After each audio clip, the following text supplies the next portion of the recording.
OBC समाजाची स्वतंत्र जनगणना करण्याच्या मागणीसाठी येत्या 23 मार्च रोजी दिल्लीनंतर जंतर मंतर येथे धरणे आंदोलन आयोजित करण्यात आले आहे। नमस्कार, आपण बघत आहात NTV 24 करिता मी नंदिनी बर्वे।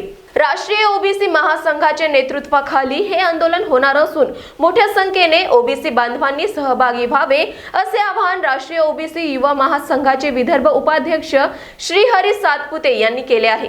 केंद्र सरकारने जाहीर केलेल्या आगामी जनगणनेत अनुसूचित जाती आणि जमातींचा उल्लेख असला तरी ओबीसींचा स्पष्ट उल्लेख नसल्याने समाजात नाराजी व्यक्त होत आहे। ओबीसी समाजाची अचूक लोकसंख्या समोर यावी आणि हक्कासाठी न्याय मिळावा यासाठी दिल्लीतील या आंदोलनात युवकांनी मोठ्या संख्येने सहभागी व्हावे असे आवाहन त्यांनी केले आहे। नमस्कार, मी श्रीहरी सातपुते, विदर्भ उपाध्यक्ष राष्ट्रीय ओबीसी युवा महासंघ। देशात लवकरच होणाऱ्या जनगणनामध्ये ओबीसी समाजाची स्वतंत्र जनगणना करण्यात यावी अशी आमची सुरुवातीपासूनच राष्ट्रीय ओबीसी महासंघाची मागणी आहे आणि जवळपास 2016-17 पासून आम्ही ही मागणी धरणे, आंदोलन, उपोषण व विविध याच्या माध्यमातून करत आहोत।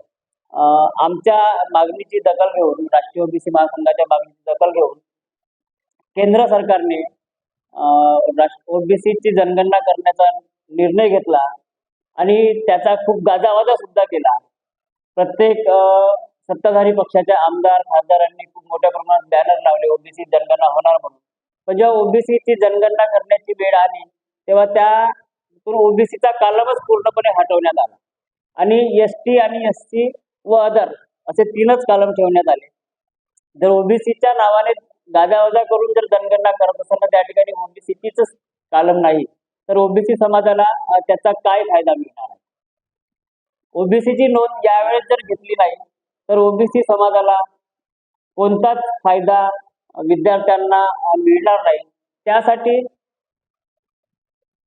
येणाऱ्या 23 मार्चला दिल्ली येथील जंतर मंतर या ठिकाणी भव्य प्रमाणात धरणे आंदोलन होत आहे। केंद्र सरकारला जाग येण्यासाठी व जनगणनेमध्ये ओबीसीचा कालम समाविष्ट करण्यासाठी हे आंदोलन आहे आणि या आंदोलनात विदर्भासहित महाराष्ट्रातील युवक, युवती, ओबीसी बांधव व विद्यार्थ्यांनी खूप मोठ्या प्रमाणात सहभागी होऊन केंद्र सरकारला ओबीसीचा कालम टाकण्यास भाग पाडावे यासाठी हे आंदोलन करत आहोत। तरी जास्तीत जास्त संख्येने या आंदोलनात सहभागी व्हावे असे आम्ही राष्ट्रीय ओबीसी महासंघ युवा महासंघातर्फे आवाहन करीत आहोत। NTV 24 करिता भंडारावरून पूनम बोरकर यांची रिपोर्ट।